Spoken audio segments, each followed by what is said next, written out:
There once was a king who had 3 daughters. The 2 eldest were very proud and quarrelsome, but the youngest was as good as they were bad. Well, 3 princes came to court them, and 2 of them were exactly like the eldest ladies, and 1 was just as lovable as the youngest. One day they were all walking down to a lake that lay at the bottom of the lawn, when they met a poor beggar. The king wouldn't give him anything, and the eldest princesses wouldn't give him anything, nor their sweethearts. But the youngest daughter and her true love did give him something, and kind words along with it, and that was better than all. When they got to the edge of the lake, what did they find but the beautifulest boat you ever saw in your life? And says the eldest, "I'll take a sail in this fine boat." And says the second eldest, "I'll take a sail in this fine boat." And says the youngest, "I won't take a sail in that fine boat, for I'm afraid it's an enchanted one." But the others persuaded her to go in, and her father was just going in after her, when up sprung on the deck a little man only 7 inches high, and ordered him to stand back. Well, all the men put their hands to their swords, and if the same swords were only playthings, they weren't able to draw them, for all strength that was left their arms. 7 inches loosened the silver chain that fastened the boat, and pushed away, and after grinning at the 4 men, says he to them, "Bid your daughters and your brides farewell for a while. You," says he to the youngest, "needn't fear you'll recover your princess all in good time, and you and she will be as happy as the day is long. Bad people, if they were rolling stark naked in gold, would not be rich. Goodbye." Away they sailed, and the ladies stretched out their hands, but weren't able to say a word. Well, they weren't crossing the lake while a cat bid lick in her ear, and the poor men couldn't stir hand or foot to follow them.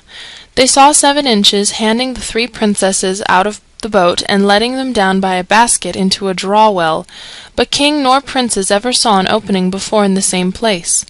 When the last lady was out of sight, the men found the strength in their arms and legs again. Round the lake they ran, and never drew rein till they came to the well and windlass. And there was the silk rope rolled on the axle, and the nice white basket hanging to it. "Let me down," says the youngest prince. "I'll die or recover them again." "No," says the second daughter's sweetheart, "it is my turn first."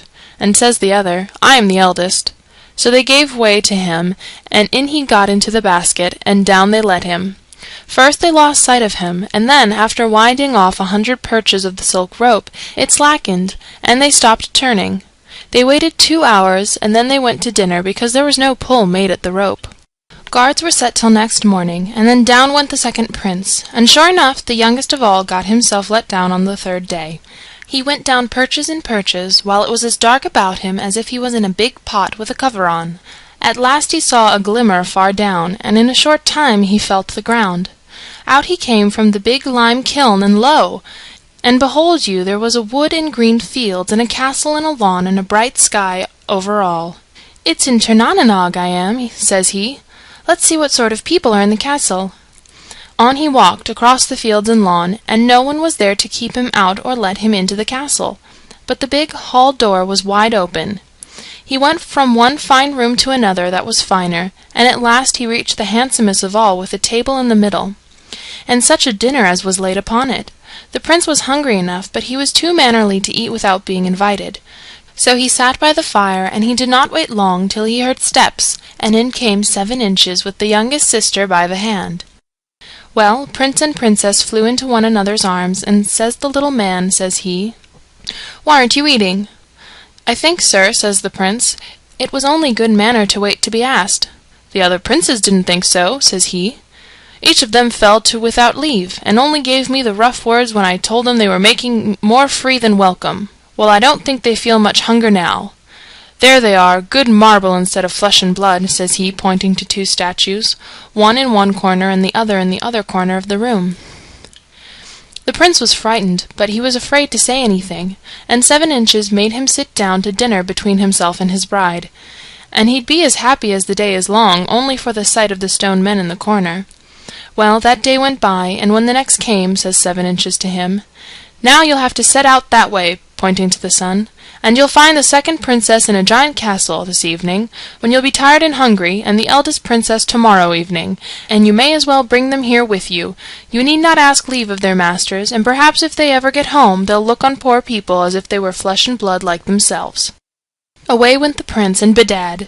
It's tired and hungry he was when he reached the first castle at sunset. Oh, wasn't the second Princess glad to see him! And what a good supper she gave him! But she heard the giant at the gate, and she hid the Prince in a closet. Well, when he came in, he snuffed, and says he, "By the life, I smell fresh meat." "Oh," says the Princess, "it's only the calf I got killed today." "Aye, aye," says he, "is supper ready?" "It is," says she. And before he rose from the table he ate 3/4 of a calf, and a flask of wine. "I think," says he, when all was done, "I smell fresh meat still." "It's sleepy you are," says she. "Go to bed." "When will you marry me?" says the giant. "You're putting me off too long." "St. Tibb's Eve," says she. "I wish I knew how far off that is," says he, and he fell asleep with his head in the dish. Next day he went out after breakfast, and she sent the Prince to the castle where the eldest sister was. The same thing happened there, but when the giant was snoring, the Princess wakened up the Prince, and they saddled 2 steeds in the stables and rode into the field on them. But the horses' heels struck the stones outside the gate, and up got the giant and strode after them. He roared and he shouted, and the more he shouted the faster ran the horses, and just as the day was breaking he was only 20 perches behind. But the Prince didn't leave the castle of 7 inches without being provided with something good. He reined in his steed and flung a short, sharp knife over his shoulder, and up sprung a thick wood between the giant and themselves. They caught the wind that blew before them, and the wind that blew behind them did not catch them. At last they were near the castle where the other sister lived, and there she was, waiting for them under a high hedge, and a fine steed under her. But the giant was now in sight, roaring like 100 lions, and the other giant was out in a moment, and the chase kept on. For every 2 springs the horses gave, the giants gave 3, and at last they were only 70 perches off. Then the Prince stopped again, and flung the second knife behind him. Down went all the flat field, till there was a quarry between them 1/4 mile deep, and the bottom filled with black water. And before the giants could get round it, the Prince and Princesses were inside the kingdom of the great magician, where the high thorny hedge opened of itself to every one that he chose to let in. There was joy enough between the 3 sisters till the last eldest saw their lovers turned into stone. But while they were shedding tears for them, 7 inches came in and touched them with his rod. So they were flesh and blood, and life once more, and there was great hugging and kissing, and all sat down to breakfast, and 7 inches sat at the head of the table. When breakfast was over, he took them into another room, where there was nothing but heaps of gold and silver and diamonds, and silks and satins, and on a table there were lying 3 sets of crowns. A gold crown was in a silver crown, and that was lying in a copper crown. He took up 1 set of crowns and gave it to the eldest Princess, and another set and gave it to the second youngest Princess, and another and gave it to the youngest of all, and says he, "Now you may all go to the bottom of the pit, and you have nothing to do but stir the basket, and the people that are watching above will draw you up. But remember, ladies, you are to keep your crowns safe and be married in them, all the same day. If ye be married separately, or if ye be married without your crowns, a curse will follow. Mind what I say." So they took leave of him with great respect, and walked arm in arm to the bottom of the draw-well. There was a sky and a sun over them, and a great high wall covered with ivy rose before them, and was so high they could not see the top of it, and there was an arch in this wall, and the bottom of the draw-well was inside the arch. The youngest pair went last, and says the Princess to the Prince, "I'm sure the 2 princes don't mean any good to you. Keep these crowns under your cloak, and if you are obliged to stay last, don't get into the basket, but put a big stone or any heavy thing inside and see what will happen." As soon as they were inside the dark cave, they put in the eldest Princess first and stirred the basket, and up she went. Then the basket was let down again, and up went the second Princess, and then up went the youngest. But first she put her arms round her Prince's neck and kissed him, and cried a little. At last it came to the turn of the youngest Prince, and instead of going into the basket he put in a big stone. He drew on one side and listened, and after the basket was drawn up about 20 perches, down came it and the stone like thunder, and the stone was broken into little bits. Well, the poor Prince had nothing for it but to walk back to the castle, and through it and round it he walked, and the finest of eating and drinking he got, and a bed of dog down to sleep on, and long walks he took through gardens and lawns, but not a sight could he get, high or low, of 7 inches. He, before a week, got tired of it. He was so lonesome for his true love, and at the end of a month he didn't know what to do with himself. One morning he went into the treasure room and took notice of a beautiful snuff-box on the table that he didn't remember seeing there before. He took it in his hands and opened it, and out 7 inches walked on the table. "I think, Prince," says he, "you're getting a little tired of my castle." "Oh," said the other, "if I had my princess here and you could see now and then, I'd never know a dismal day." "Well, you're long enough here now, and you're wanted there above. Keep your bride's crown safe, and whenever you want my help, open this snuff-box. Now take a walk down the garden and come back when you're tired." The prince was going down a gravel walk with a quick-set hedge on each side, and his eyes on the ground, and he was thinking of one thing and another. At last he lifted his eyes, and there he was outside of a smith's gate that he had often passed before, about a mile away from the palace of his betrothed princess. The clothes he had on him were as ragged as you please, but he had his crown safe under his old cloak. Then the smith came out and says he, "It's a shame for a strong, big fellow like you to be lazy, and so much work to be done. Are you any good with the hammer and tongs? Come in and bear a hand, and I'll give you diet and lodging, and a few pence when you earn them." "Never say it twice," says the prince. "I want nothing but to be busy." So he took the hammer and pounded away at the red-hot bar that the smith was turning on the anvil to make it into a set of horseshoes. They hadn't been long at work when a tailor came in, and he sat down and began to talk. "You all heard how the 2 princes were loth to be married till the youngest would be ready with her crowns and her sweetheart, but after the windlass loosened accidentally when they were pulling up her bridegroom that was to be, there was no more sign of a well, or a rope, or a windlass, that there is on the palm of your hand. So the princes that were courting the eldest ladies wouldn't give peace or ease to their lovers nor the king till they got consent to the marriage, and it was to take place this morning. Myself went down out of courtesy, and to be sure I was delighted with the grand dress of the 2 brides, and the 3 crowns on their heads, gold, silver, and copper, one inside the other. The youngest was standing by mournful enough, and all was ready. The 2 bridegrooms came in as proud and grand as you please, and up they were, walking to the altar rails, when the boards opened 2 yards wide under their feet, and down they went among the dead men and the coffins in the vaults. Oh, such shrieks as the ladies gave, and such running and racing and peeping down as there was! But the clerk soon opened the door of the vaults, and up came the 2 princes, their fine clothes covered an inch thick with cobweb and mould. So the king said they should put off the marriage. "For," says he, "I see there is no use in thinking of it till the youngest gets her 3 crowns, and is married with the others. I'll give my youngest daughter for a wife to whoever brings 3 crowns to me like the others, and if he doesn't care to be married, some other one will, and I'll make his fortune." "I wish," says the smith, "I could do it, but I was looking at the crowns after the princesses got home, and I don't think there's a black or a white smith on the face of the earth that could imitate them." "Faint heart never won fair lady," says the prince. "Go to the palace and ask for 1/4 pound of gold, and 1/4 pound of silver, and 1/4 pound of copper.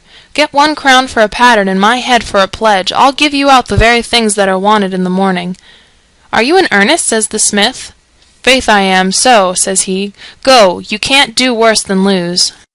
To make a long story short, the smith got the 1/4 pound of gold, and the 1/4 pound of silver, and the 1/4 pound of copper, and gave them and the pattern crown to the prince. He shut the forge door at nightfall, and the neighbours all gathered in the yard, and they heard him hammering, hammering, hammering, from that to daybreak. And every now and then he'd throw out through the window bits of gold, silver, and copper, and the idlers scrambled for them, and cursed one another, and prayed for the good luck of the workmen. Well, just as the sun was thinking to rise, he opened the door, and brought out the 3 crowns he got from his true love, and such shouting and huzzaing as there was. The smith asked him to go along with him to the palace, but he refused. So off set the smith, and the whole townland with him, and wasn't the king rejoiced when he saw the crowns? "Well," says he to the smith, "you're a married man, what's to be done?" "Faith, your majesty, I didn't make them crowns at all. It was a big fellow that took service with me yesterday." "Well, daughter, will you marry the fellow that made these crowns?" "Let me see them first, father," said she. But when she examined them she knew them right well, and guessed it was her true love that sent them. "I will marry the man that these crowns came from," says she. "Well," says the king to the elder of the 2 princes, "go up to the smith's forge, take my best coaches, and bring home the bridegroom." He did not like doing this. He was so proud, but he could not refuse. When he came to the forge, he saw the prince standing at the door, and beckoned him over to the coach. "Are you the fellow," says he, "that made these crowns?" "Yes," says the other. "Then," says he, "maybe you'd give yourself a brushing and get into that coach. The king wants to see you. I pity the princess." The young prince got into the carriage, and while they were on their way he opened the snuff-box, and out walked 7 Inches and stood on his thigh. "Well," says he, "what trouble is on you now?" "Master," says the other, "please let me go back to my forge, and let this carriage be filled with paving stones." No sooner said than done. The prince was sitting in his forge, and the horses wondered what was after happening to the carriage. When they came into the palace yard, the king himself opened the carriage door, for respect to his new son-in-law. As soon as he turned the handle, a shower of small stones fell on his powdered wig and his silk coat, and down he fell under them.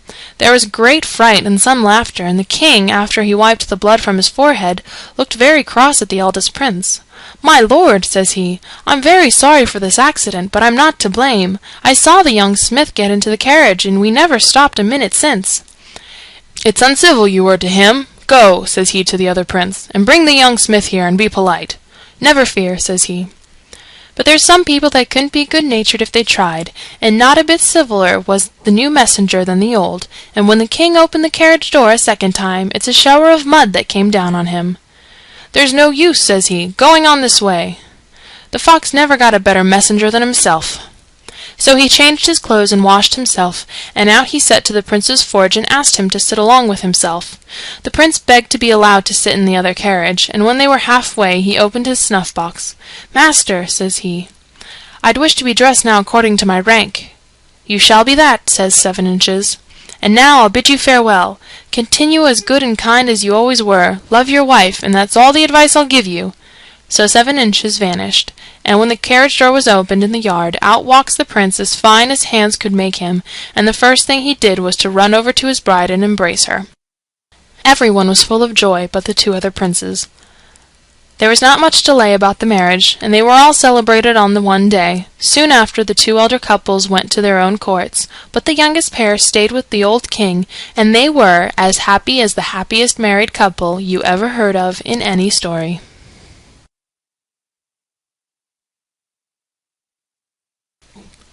End of The 3 Crowns.